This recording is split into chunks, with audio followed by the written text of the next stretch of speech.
The massive chamber stretched out like a metal cave. Hundreds of alien beings sat in curved rows that rose up toward the ceiling. Their strange eyes all looked down at one human woman standing alone in the center. Ambassador Sarah Chen wore her best uniform, but she felt very small in this place. The air tasted wrong here. Too clean, too cold. Nothing like Earth's warm breeze or the smell of rain.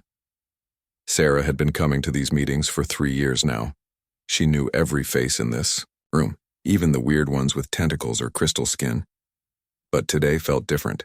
Today felt final. High above her, the ethereal Archon floated in a bubble of blue light. The Archon looked like a tall, thin person made of silver mist. When it spoke, the words came from everywhere at once, like thunder rolling through the chamber.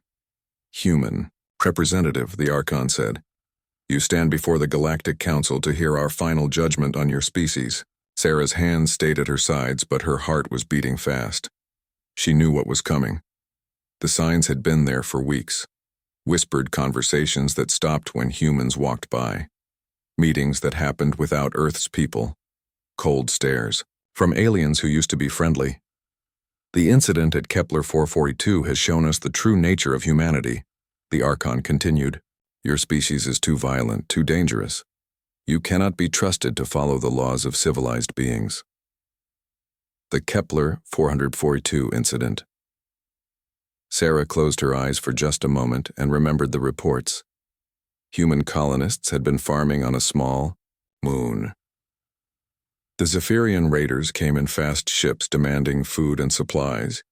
When the colonists said no, the raiders started shooting. What happened next was what humans always did when cornered. They fought back, hard.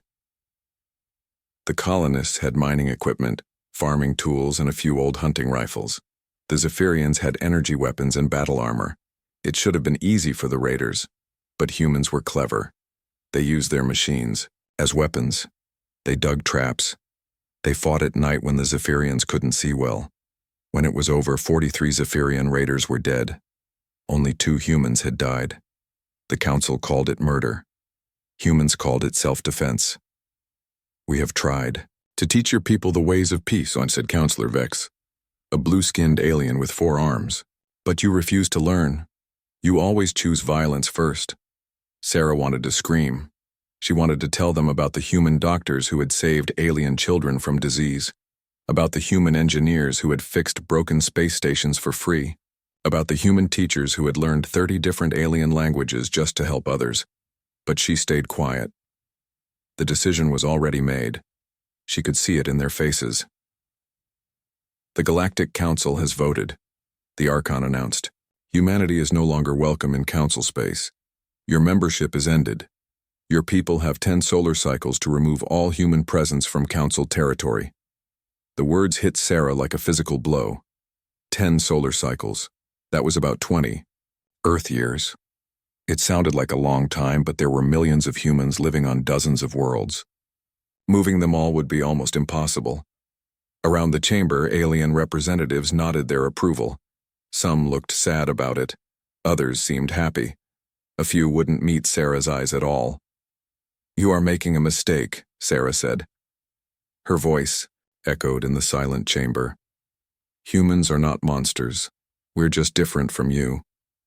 Different in dangerous ways, replied the Thelonian ambassador. Its insect-like head tilted to one side. Your species has been at war with itself for thousands of years. You bring that violence wherever you go.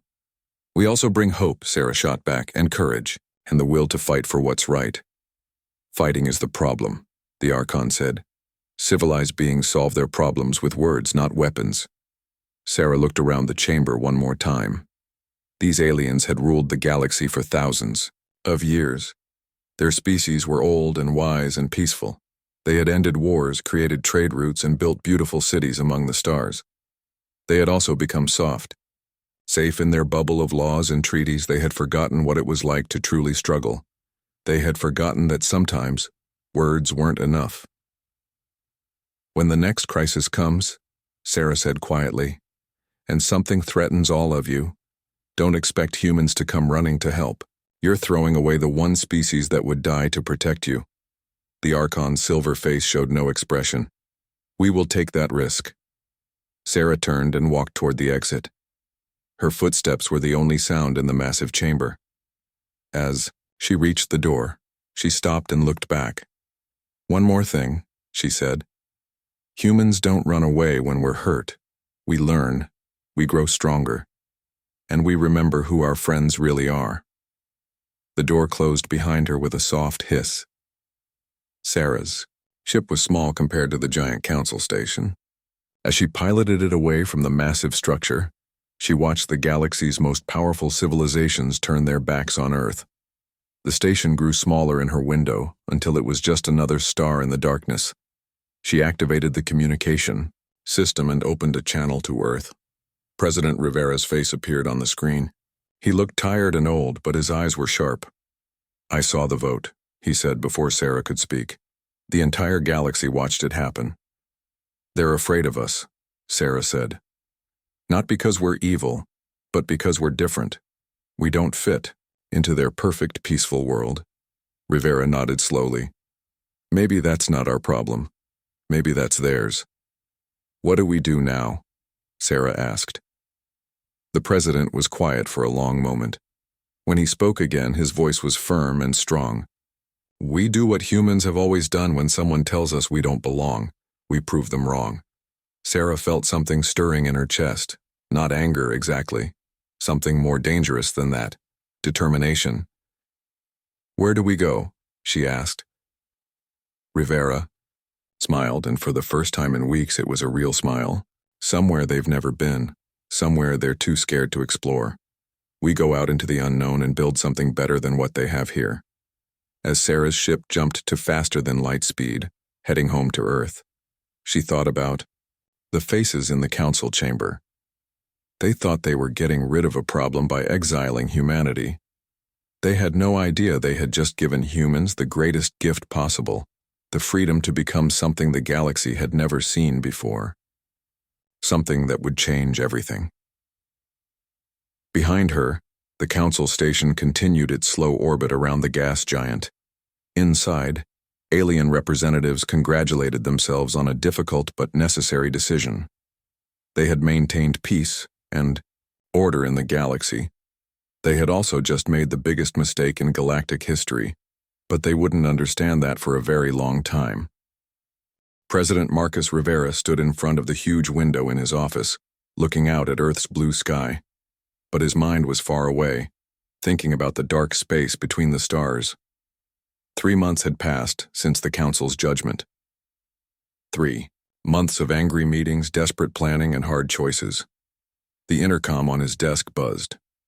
"Mr. President, Admiral Vasquez is here." "Send her in." Elena Vasquez walked into the office like she was marching into battle. She was a tall woman with gray hair and scars on her hands from years of working on spaceships. Rivera trusted her, more than anyone else in the government. "The fleet is ready," she said without sitting down. 250 ships, everything from massive colony vessels to small scout craft. We can move 8 million people in the first wave. Rivera turned away from the window. 8 million, out of 12 billion humans in council space. "It's a start," Elena said. "The big colony ships can carry 100,000 people each. We'll go back for more once we find a good place to settle." Rivera nodded. He had read the reports a dozen times. Operation New Dawn was the largest migration in human history. People were leaving behind everything they knew to fly into unexplored space. They were doing it because their own government was asking them to trust that something better waited out there. "What about the Outer Rim territories?" Rivera asked. "Any new intelligence?" Elena activated a hologram projector. A 3-dimensional map of the galaxy appeared in the air between them. The central region glowed blue. That was council space, where humans were no longer welcome. Beyond it, colored in dim red, stretched the unknown regions. "Long-range scouts have found something interesting," Elena said. She pointed to several star systems marked with yellow dots. "There are already people living out there, species that never joined the council. Some of them are refugees. Others were exiled, like us." Rivera studied the map. What kind of people? The Korthari were enslaved by the Hegemony Empire about 50 years ago. They're excellent miners and engineers, but the Hegemony treats them like property. The Valen had their homeworld stripped of resources by council corporations. They've been living on old space stations ever since. Elena moved her finger to another cluster of yellow dots. Then there are the Drift Riders. They're nomads who travel in huge ships that are part spaceship, part city. The council exiled them because they refused to follow the permanent settlement laws. So we won't be alone out there, Rivera said. No, sir. And according to our scouts, most of these species don't trust the council any more than we do. Rivera was quiet for a moment, thinking. The council had called humans too violent, too dangerous to live among civilized beings. But maybe the problem wasn't that humans were too violent. Maybe the problem was that the council had forgotten what it meant to fight for something important. When do we leave? He asked.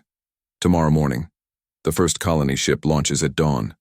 The next day, Rivera stood on the observation deck of the UES New Horizon, the largest ship in the fleet. Through the massive windows, he could see dozens of other ships preparing to jump to faster-than-light speed. Each one carried thousands of people and everything they needed to start new lives. Dr. Sarah Kim, the head of the Colonial Planning Committee, stood beside him. She was young and brilliant, and she had volunteered to help plan settlements on worlds no human had ever seen before. Are you scared? Rivera asked her. Sarah thought about it for a moment. Yes, she said, but also excited. We get to build something completely new. No old laws holding us back. No ancient traditions telling us what we can't do. We can create exactly the kind of society we want to live in. The ship's captain announced that jump preparations were complete. Rivera felt the familiar vibration as the faster-than-light engines came online. In a few seconds, they would disappear from Council. Space forever. Do you think we'll ever come back? Sarah asked. Rivera watched Earth grow smaller in the window. His home planet looked so peaceful from space, so beautiful. But down there, millions of humans were saying goodbye to the places where their families had lived for generations, not as refugees, he said finally. When we come back, it will be as equals. Or better. The jump to faster-than-light speed felt like falling through a tunnel made of stars. When it ended, they were farther from Earth than any human had ever traveled. The main screen showed their destination.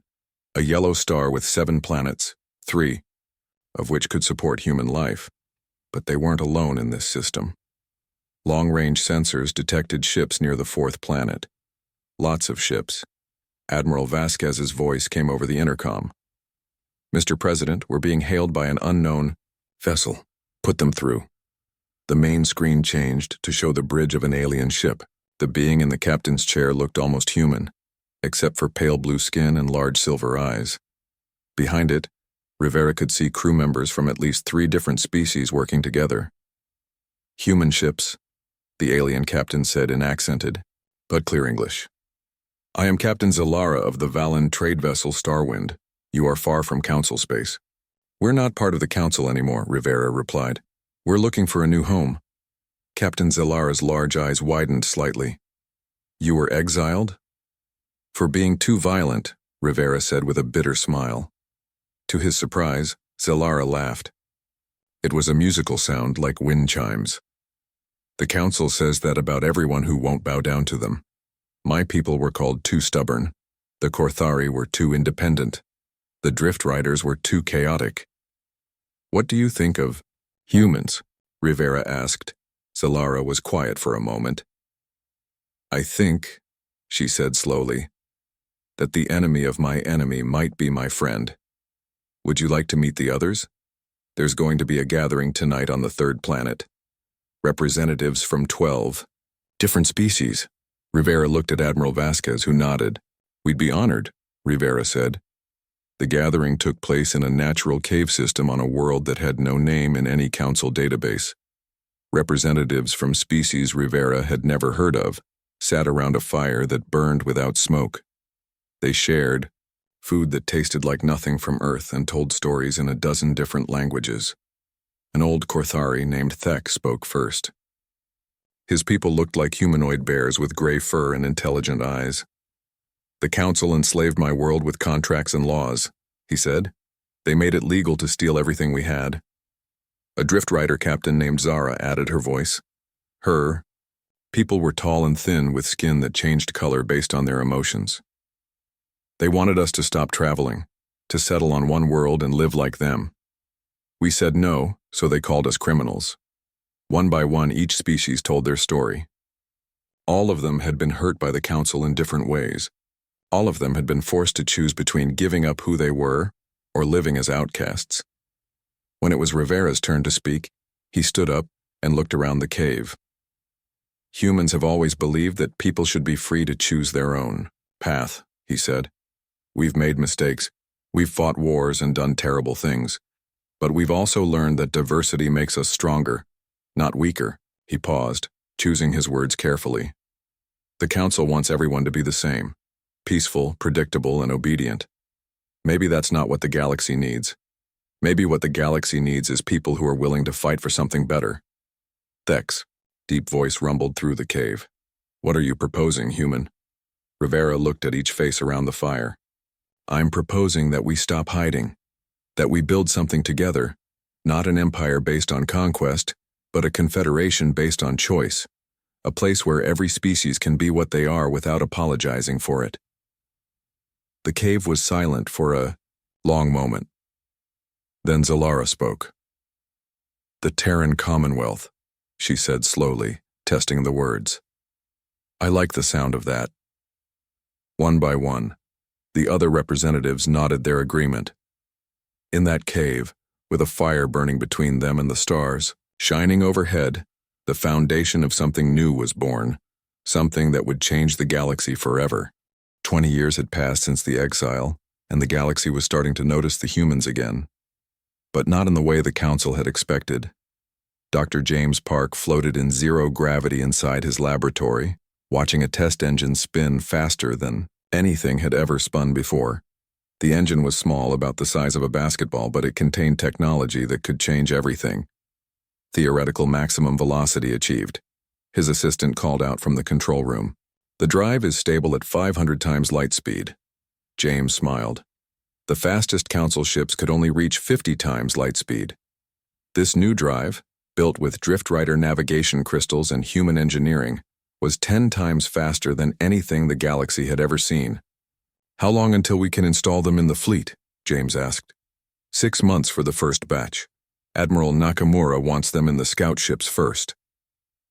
General Kai Nakamura was the kind of soldier who understood that winning battles was about more than just having better weapons. In his command center on New Terra, he studied reports from across the Outer Rim territories. The Terran Commonwealth now controlled 47 star systems and had military agreements with dozens of alien species, but the Council was starting to pay attention, and they didn't like what they saw. Sir, Lieutenant Chen said, walking up to Nakamura's desk. We've received a priority message from the Hegemony Empire. They're demanding that we return all Korthari citizens to their rightful masters. Nakamura looked up from his reports. The Hegemony Empire was one of the Council's strongest allies, a military dictatorship that controlled 12 systems near the Commonwealth border. They had been enslaving Korthari for 50 years, using them as forced labor in dangerous mines. What did you tell them? Nakamura asked. That the Korthari are free citizens of the Commonwealth, and we don't recognize their slavery contracts. Nakamura nodded. Good. What was their response? Lieutenant Chen looked uncomfortable. They're sending a battle fleet to reclaim their property, 60 ships including 3 heavy cruisers. Nakamura was quiet for a moment. 60 ships was a large force, bigger than anything the Commonwealth had faced before. But the hegemony was making a mistake. They still thought of humans as the weak species that had been kicked out of the Council 20 years ago. They had no idea what humans had become. Send word to Admiral Santos, Nakamura said. Tell her it's time for the Ghost Fleet to earn its name. Captain Maria Santos received the message while her ship was hiding in an asteroid field near the Proxima system. The UCS Shadow's Edge was one of 12 vessels in the Ghost Fleet, ships designed for stealth and surprise attacks. They were painted black, equipped with the new faster-than-light drives and crewed by volunteers who understood that they might not come home. All ships, this is Santos, she said into her communicator. The hegemony wants a fight. Let's give them one they'll never forget. The hegemony fleet arrived at the Korthari homeworld expecting an easy victory. According to their intelligence, the Commonwealth had maybe 20 ships in the area. The hegemony commander, Admiral Vach, was confident that his superior firepower would quickly crush any resistance. He was wrong. The first sign that something was different came when his ships dropped out of faster-than-light speed. Instead of finding a small Commonwealth fleet waiting for them, they found empty space. The planet's orbital stations were dark. No communication signals. Nothing. Where are they? Admiral Vach demanded. His sensor officer checked his instruments twice before answering. No ships detected, sir, but I'm reading some strange energy signatures from the asteroid belt. Investigate. As the hegemony ships moved toward the asteroids, they didn't notice the small objects that had been drifting in space for weeks. Objects that looked like ordinary space debris but were actually mines, waiting for the right moment to activate. The first explosion caught the hegemony completely by surprise. A heavy cruiser simply disappeared in a ball of fire. Then another explosion, and another. We're under attack, someone screamed over the communication channel. From where? Admiral Vach shouted. That's when the ghost fleet revealed itself. 12 black ships appeared out of nowhere, their new drives allowing them to jump directly into the middle of the hegemony formation. They fired everything they had, and then vanished again before the enemy could respond. The battle lasted only 6 hours, but it changed the way the galaxy thought about war. The hegemony had expected a traditional fight, ship against ship like the old days. Instead, they faced something completely new: guerrilla warfare in space. Commonwealth ships attacked from asteroid fields and then disappeared.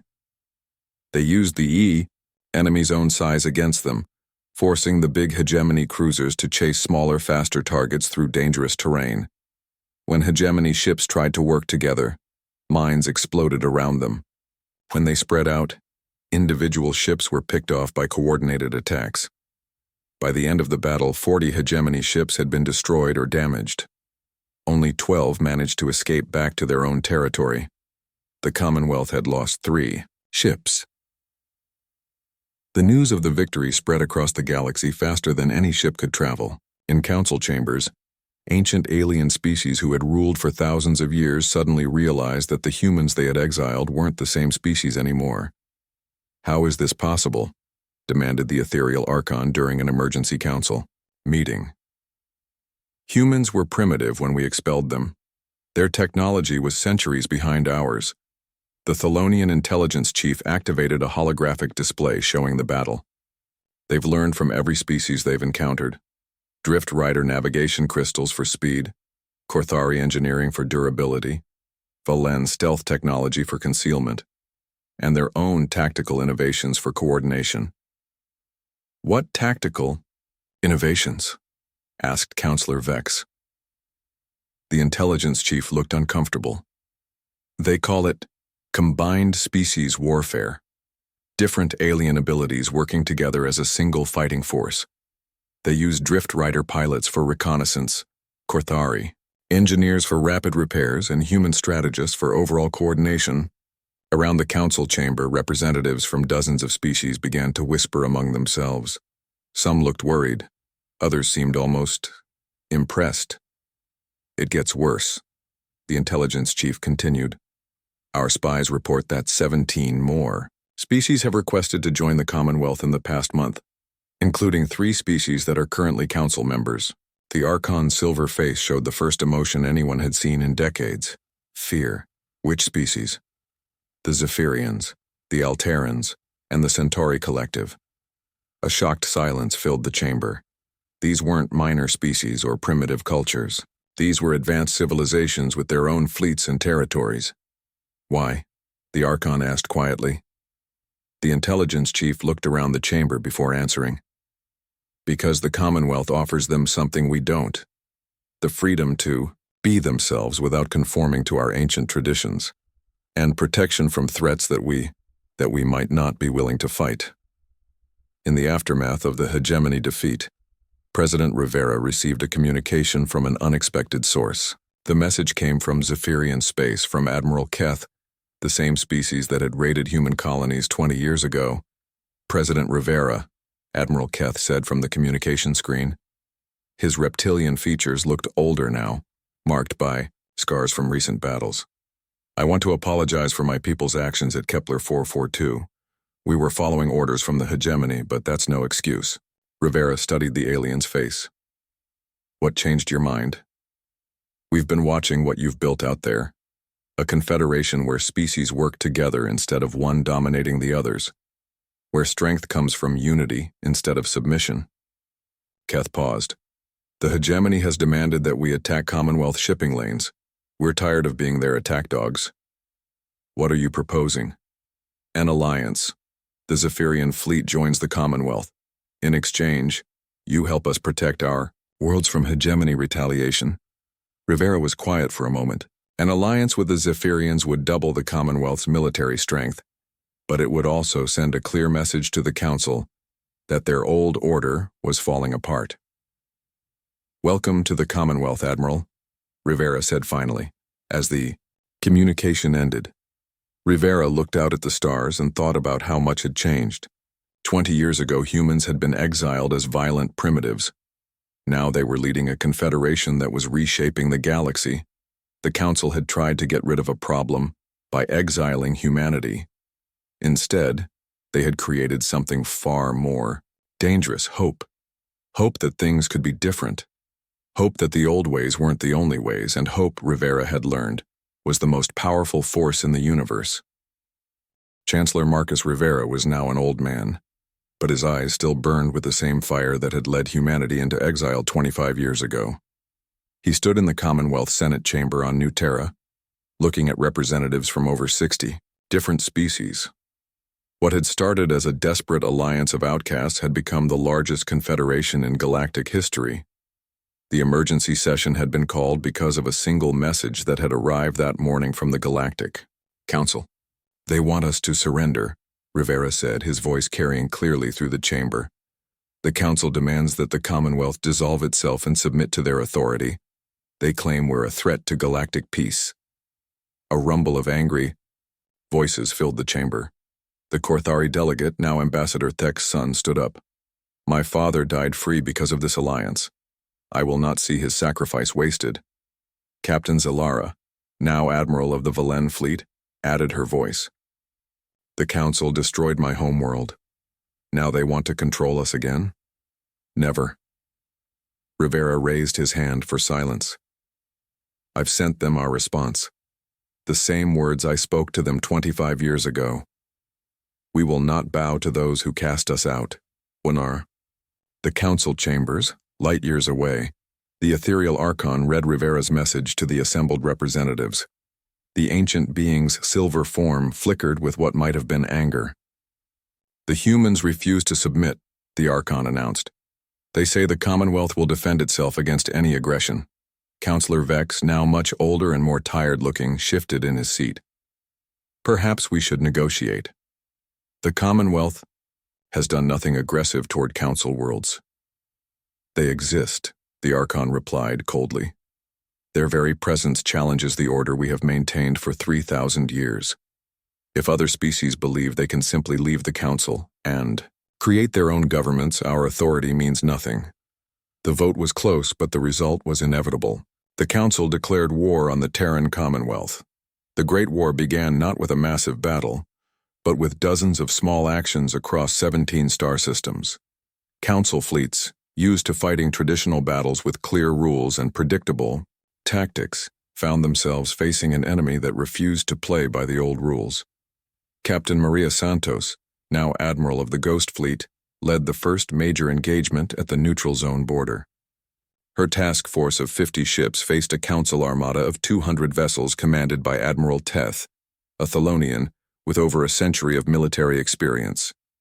Admiral Teth expected the Commonwealth ships to form battle lines and fight honorably. Instead, Santos scattered her forces across 3 star systems and began a campaign of hit-and-run attacks that drove the Council commander to distraction. Where are they? Teth demanded. staring at sensor displays that showed empty space where enemy ships should be. "Unknown, sir," his sensor officer replied. "They were here 10 minutes ago, then they just vanished." What Admiral Teth didn't understand was that the Commonwealth had turned war into a science. Human strategists worked with Drift Rider navigators to plot impossible escape routes. Korthari engineers had designed ships that could hide in asteroid fields and nebulae. Valen's stealth technology made vessels almost invisible to sensors, but it was the coordination that made the difference. While Council species fought as separate fleets with their own commanders, the Commonwealth had learned to fight as one organism. A Zephyrian captain might spot enemy ships, relay the information to a human tactical center, and watch as Korthari bombers and Drift Rider interceptors appeared from nowhere to strike the target. The turning point came at the liberation of Korthari, Prime. The homeworld of the bear-like species had been under hegemony control for over 50 years. Millions of Korthari lived as slaves in underground mines, forced to extract precious metals for their masters. Admiral Nakamura, now in his 70s but still sharp as a blade, led the liberation fleet personally. 300 Commonwealth ships from 12 different species approached the heavily defended world. The hegemony garrison commander, General Vask, was confident in his defenses. Orbital weapons platforms surrounded the planet. 3 full battle fleets patrolled the system. The planet's surface was protected by energy shields that could stop any bombardment. "Let them come," Vask told his officers. "We'll crush them in space before they can even reach orbit." But Nakamura had learned something important about war. Sometimes the best way to win a battle was to change what the battle was about. Instead of attacking the orbital defenses, Commonwealth ships began, broadcasting on every frequency, not battle plans or demands for surrender, but something much more dangerous: the truth. Korthari slaves working in the mines heard the voices of their free cousins, speaking their own language, telling them that liberation was at hand. Human. Engineers explained how to disable the security systems. Valen hackers provided codes to unlock the slave collars. Within hours, the planet exploded into revolution. The hegemony garrison found itself fighting not just the fleet in space, but millions of angry slaves on the ground. Mining equipment became weapons. Tunnels became escape routes. The underground became an army. General Vask's final message to the hegemony high command was brief: "The slaves are free. The planet is lost. Send everything you have." The Battle of the Council Nexus 3 months later was the largest space battle in galactic history. The Council had assembled over 1,000 ships from every member species. Ancient dreadnoughts that had fought in wars before humans had discovered fire flew alongside modern cruisers, equipped with the latest technology. The Commonwealth fleet was smaller, only 600 ships, but it represented something the galaxy had never seen before: true unity. Humans, Korthari, Valen, Drift Riders, Zephyrians, and dozens of other species fought side by side. President Rivera, now too old to fight but determined to see the end of the war, watched the battle from the command ship's bridge. Beside him stood Admiral Santos, Admiral Nakamura, and the representatives of every Commonwealth species. "Long-range sensors show the Council fleet approaching," reported the sensor officer. "They're maintaining traditional formation." Rivera nodded. Even now, at the end of everything, the Council couldn't change. They fought the way they had always fought, with each species in its own formation, following ancient tactical manuals that were older than human civilization. The Commonwealth fleet did something different. As the two forces closed to combat range, the Commonwealth ships began to mix and blend like a living thing. Fast Zephyrian interceptors wove between slow Korthari bombers. Human command ships coordinated movements while Drift Rider scouts provided real-time intelligence. But then something happened that no one had expected. In the middle of the battle, as energy beams and missiles filled the space between the fleets, a group of Council ships suddenly stopped firing. "Sir?" The communication officer called out, his voice full of confusion. "We're receiving a transmission from the Zephyrian Second Fleet. They're requesting permission to join our formation." Rivera stared at the tactical display. The Zephyrians in the Council fleet were turning away from their own allies and moving toward the Commonwealth forces. "Admiral Keth," Rivera said, into the communicator. "What are you doing?" The voice that came back was filled with emotion. "What we should have done 25 years ago, old friend. We're coming home." One by one, other Council species began to defect. The Alterans had always admired human ingenuity. The Centauri Collective had been impressed by Commonwealth engineering. Even some Thelonian ships broke away from their formations. Admiral Teth, watching his fleet dissolve around him, sent a final message to the Council Nexus. "The old order is ending, whether we accept it or not." By the time the battle was over, nearly half the Council fleet had joined the Commonwealth. The remaining ships retreated to the Nexus, carrying news that would shake the foundations of galactic government. In the aftermath, Rivera stood in the same chamber where he had been, exiled decades ago, but now he wasn't alone. Representatives from over 100 species stood with him, united not by fear or tradition, but by choice. The ethereal Archon, its silver form dimmer than before, floated in its bubble of light. "What do you want, human?" Rivera looked around the chamber, at faces both familiar and strange. At species that had once been enemies learning to trust each other. At the birth of something entirely new. "Peace," he said simply, "but not the kind of peace you've built here. Not peace through submission, but peace through understanding. Not unity through fear, but unity through hope." The old order was ending, and something far better was beginning to take its place. President Zara Okafor walked through the corridors of what had once been the Galactic Council Station. The ancient halls echoed with new voices now, hundreds of different languages mixing together as representatives from across the galaxy worked, to build something that had never existed before. Zara was young for a president, only 45, but she carried the weight of history on her shoulders. She had been chosen to lead not because she was the oldest or the wisest, but because she understood what this moment meant. The old galaxy was dead. The new one was just being born. She stopped at a viewing window and looked out at the fleet, assembled around the station. Ships from over 200 species floated in formation, their different designs creating a beautiful pattern against the stars. Human vessels with their angular lines flew beside the organic curves of Drift Rider ships. Korthari heavy cruisers shared space with delicate Valen scouts. "Magnificent, isn't it?" said a voice behind her. Zara turned to see Ambassador Chen approaching. Sarah Chen was in her 70s now, her hair white and her face lined with age, but her eyes still held the same fire they had carried when she walked out of this station 25 years ago. "I never thought I'd see this place again," Sarah said, joining Zara at the window. "You never thought you'd see it like this," Zara corrected. Sarah smiled. "No, I thought we'd come back with guns blazing and revenge in our hearts. I never imagined we'd come back as liberators." The transformation hadn't happened overnight. After the Battle of the Council Nexus, it had taken 2 years of careful negotiation to dissolve the old Galactic Council and create something new. Many of the ancient species had fought the change, clinging to traditions that were older than human civilization. But in the end, the galaxy itself had made the choice. Species after species had voted to join the new Galactic Federation, drawn by the promise of equality and self-determination that the Commonwealth had proven was possible. "How many?" Zara asked. 243 species as of this morning, Sarah replied. "The Andromedans are voting next week. The crystalline entities are still deciding." Zara nodded.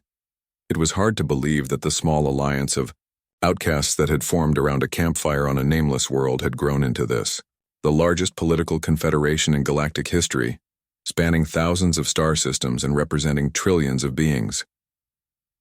They walked together toward the Great Assembly Hall, where the final ceremony would take place. The hall had been redesigned, its old circular arrangement of ascending seats replaced with a more democratic layout where every representative sat at the same level. As they entered the hall, Zara saw familiar faces from across the Commonwealth. Admiral Santos, now retired but still sharp as ever. General Nakamura's grandson carrying on the family tradition of military service, Ambassador Thek's daughter, representing the free Korthari worlds. But there were new faces too. Representatives, from species that had been part of the old council, now choosing to join something based on cooperation rather than hierarchy. Even some of the ancient species, like the Eternals and the First Ones, had sent observers. Zara took her place at the podium where the ethereal archons had once pronounced judgment on lesser species. The irony wasn't lost on her. A human woman now stood where beings who claimed to be gods had once ruled. "Friends," she began, her voice carrying to every corner of the hall. "Today we don't just mark the end of the old Galactic Council. We celebrate the birth of something that this galaxy has never seen before, a government that serves its people instead of ruling them." Applause echoed through the hall, but Zara raised her hand for quiet. She had more to say. The old council was based on the idea that some species were better than others.